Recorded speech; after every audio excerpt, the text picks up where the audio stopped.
तर नमस्कार मित्रांनो, आपण आज निवडणुकाची विजयीची डिझाईन आपण बनवणार आहे. हे डिझाईन पूर्ण टोटल तुम्हाला कशा प्रकारे बनवलेली आहे हे संपूर्ण व्हिडिओ तुम्हाला सांगणार आहे. त्यासाठी हे व्हिडिओ शेवटपर्यंत नक्की पाहिजे. आपण फोटोशॉपमध्ये हे डिझाईन बनवलेली आहे, त्यामुळे त्याची आपण फक्त PSD जी फोटोशॉपसाठी लागते ती फाईल आपण दिलेली आहे. तर व्हिडिओ सुरू करण्यापूर्वी तुम्ही चॅनलवर नवीन असाल तर नक्कीच चॅनलला सबस्क्राईब करून टाका आणि नक्कीच या व्हिडिओला लाईक करा. भरपूर कमेंट करा. तुम्हाला डिझाईन कशी वाटली हे नक्कीच तुम्ही कमेंटद्वारे सांगा. आणि आता आपण जाऊ आपल्या PC च्या स्क्रीनवरती, जेथे तुम्हाला आपण हे डिझाईन कशा प्रकारे बनवलेले हे तुम्हाला पाहायला भेटेल.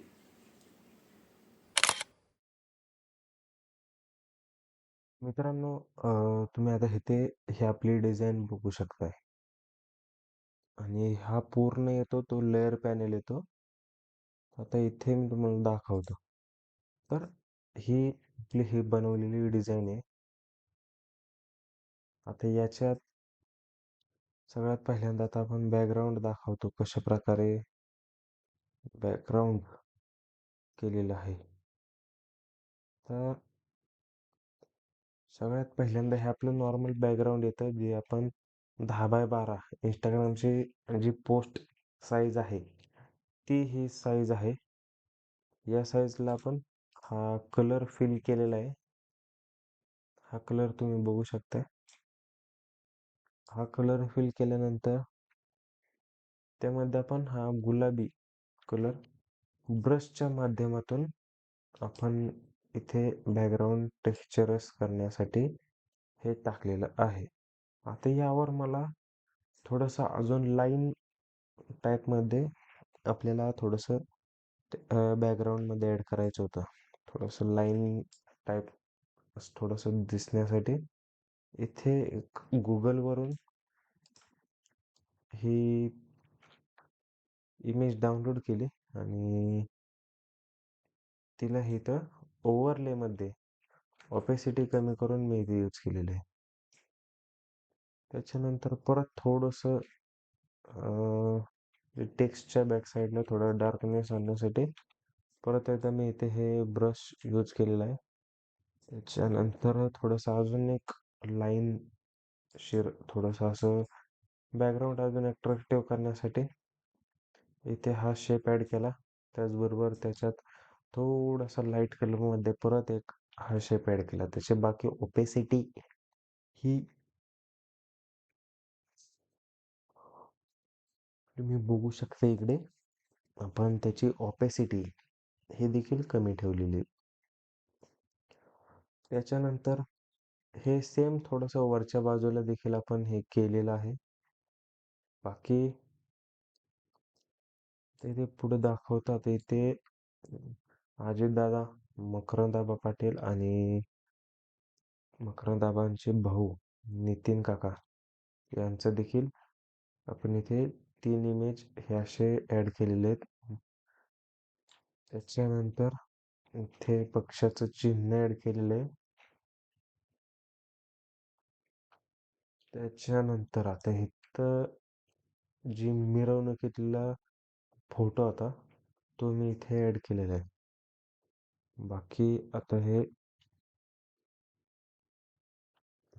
इथे आता आपण उदयदादांचा इथे फोटो आपण ॲड केलेला आहे आणि याच्यावरती आता इथे आपण हा फोटो टाकलेला. थोडंसं बॅकग्राऊंड आणि हे जे फोटो आहे म्हणजे हे या व्यक्तींचे आपल्याला हायलाईट करण्यासाठी हे आपलं टाकलेले आहे. म्हणजेच की हा पोर्शन पूर्ण हा या इमेजच्या माध्यमातून हायलाईट होतो.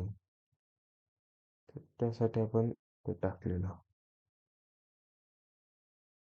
तर हे अशा प्रकारे प्रॉपर ॲड करून घेतले. आता इथे आपण टेक्स्ट टाकू. आता हे बॅकग्राऊंडचं साठी आपण डबल टेक्स्ट केलं तर ते देखील डिलीट केला. तुम्हाला हे व्यवस्थित टेक्स्ट पाहायला भेटेल. इथे आपण इन्फिनिटी फॉन्टमध्ये हे टेक्स्ट टाकलेले आहे, जे तुम्हाला मागे आपण व्हिडिओ दिलते त्यात हा फॉन्ट तुम्हाला दिलेला आहे. त्याची इफेक्ट वगैरे तुम्ही इकडे बघू शकताय. त्याच्यानंतर इथे जिल्हा परिषद सदस्यपदी निवड झाल्याबद्दल हार्दिक अभिनंदन. हे असं आपण टेक्स्ट टाकून घेतलेलं आहे. हे आपले पॉपिन्स मराठी फॉन्ट आहे. बाकी हा हार्दिक अभिनंदन हे इन्फिनिटी फॉन्ट आहेत. त्याच्यानंतर इकडे एक आपण ही फ्लावर PNG ऍड केली फुलांची. त्याचबरोबर या दुसऱ्या साईडला देखील आपण ही PNG ऍड करून घेतली.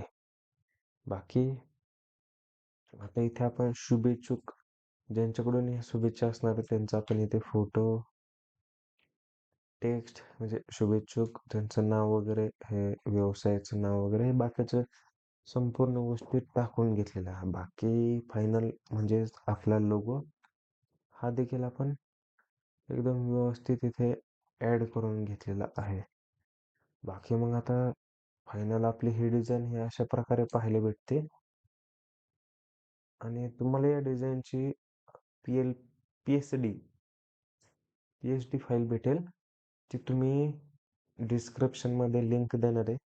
त्याचा पासवर्ड व्हिडिओ सिंगल स्टेपमध्ये तुम्हाला भेटेल, तो तुम्ही टाका आणि फाईल एक्स्ट्रॅक्ट करून तुम्ही हे फोटोशॉपमध्ये ओपन करू शकता किंवा ऑनलाईन प्लॅटफॉर्म आहे त्याच्यावर देखील तुम्ही ही ओपन करू शकता. बाकी ही तुम्हाला डिझाईन कशी वाटली कमेंटद्वारे नक्की कळवा.